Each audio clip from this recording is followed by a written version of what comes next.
Is funding Sesame Street a judicious use of soft power? Well, Michael, the way you put it is the way I hope folks considering your poll today will think about it. This isn't just funding a kid show for children, millions of children in countries like Iraq. It's a show that helps teach values, helps teach public health, helps prevent kids from dying from dysentery and disease, and helps push values like collaboration, peacefulness, cooperation in a society where the alternative is ISIS, extremism, and terrorism.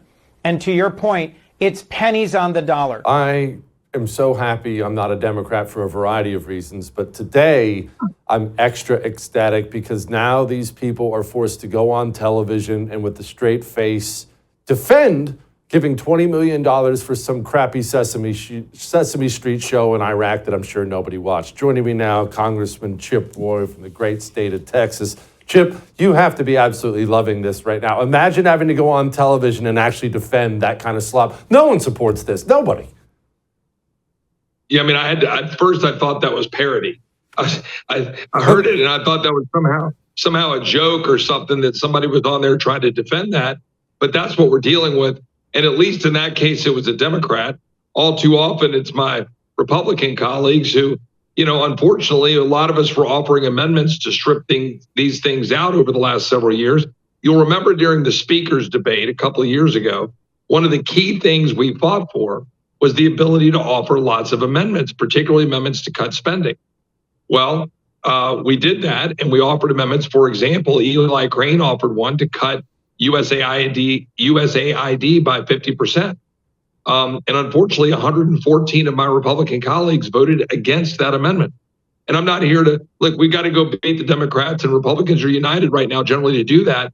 But you're seeing the consequence of years of the establishment that were opposing those of us trying to highlight all of these things. I offered amendments to strip UNRWA, United Nations, nonsense, sending money to Gaza and the Palestinians and Hamas. And they were funding our enemies. So, funding the United Nations generally, the World Health Organization, all things that we should be defunding. And we had trouble getting our Republican colleagues to agree. I think Elon and Doge and the president are going to start changing some minds, I hope. Can you give me the why on that for the establishment Republicans, Chip? And this is what I mean by that. It's not hard to figure out why some filthy communist activists would get a job at USAID and go teach child trannies in the Philippines how to put a condom on. But why would establishment Republicans, what do they get out of any of this stuff? What do they get out of funding the World Health Organization? Why? Well, there's two or three things going on. Let me give you a legitimate defense of my colleagues broadly, which is a lack of staffing in Congress relative to the executive branch. We are overwhelmed thousands to one, right? I only have about 6 or 7 staff here that are dedicated to policy and communications. And I just lost several of them to the administration. So it's hard for us to keep up with all the stuff. And we have to go track all of this stuff while everything's incoming.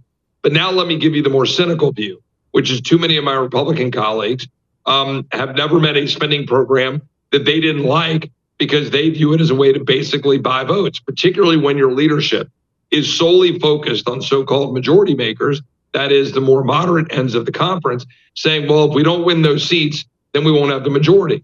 Now, let me just take you back. You remember I ran against Wendy Davis in around Austin, Texas in 2020. Well, I was pretty unabashedly, outspokenly conservative in an R+4 district. That is a marginal district. Yet I found a way to increase that majority, win, and actually outperform most of my colleagues. And I won that seat with 7-point margin. But it just took work. I didn't hide from my views. I didn't hide from my beliefs. I ran on what I call healthcare freedom. I ran on cutting programs. I gave her so many ads to run against me, and she ran them all. But you know what? Go out and convince your voters.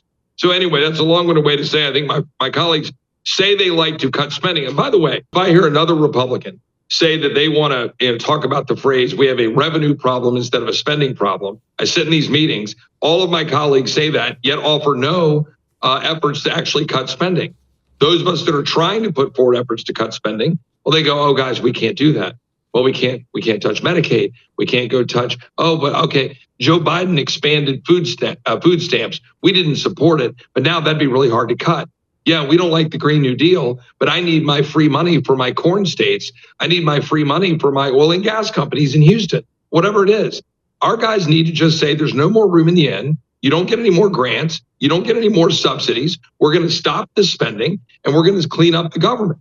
But, you got to have leadership. And God bless Elon and the president for providing some of that leadership right now.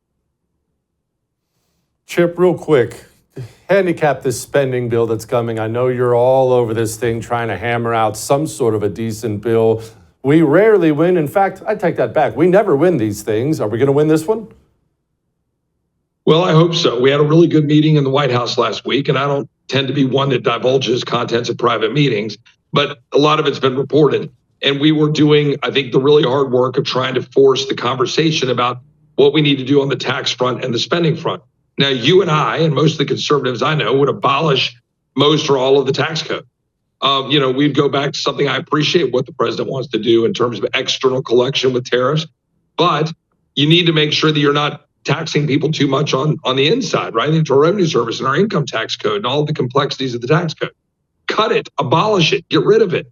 However, every Republican I know is totally fine running on tax cuts, but refuse to do any of the spending cut side. So what I'm saying is, guys, I want your tax cuts. I want to actually raise you. I'll see your $5 trillion of tax cuts, and hell, I'll give you 7 or 8. But you got to give me at least a certain amount of cuts. We believe we need to get at least $2 to $2.5 trillion of cuts over 10 years. Now, Jesse, let me be very clear about what I mean. That is only $200 billion a year out of a $7 trillion total government spend. That's what I'm asking my colleagues to give me as cuts, as a down payment on what we need to do to going forward. And a lot of them are saying, we can't do that. That's too hard. Well, and I'm telling them, guys, if you want your tax cuts, then you're going to give me your spending cuts. And you know how they respond to that? They go out to the press and they say, Chip Roy opposes tax cuts. Not true. I oppose blank check just saying, I'm going to do tax cuts because I want to go buy off my voters, but I'm not going to do the hard work of spending cuts. I'm going to keep fighting that fight. Keep after him, Congressman. Thank you for what you do. Thanks, Jesse. God bless.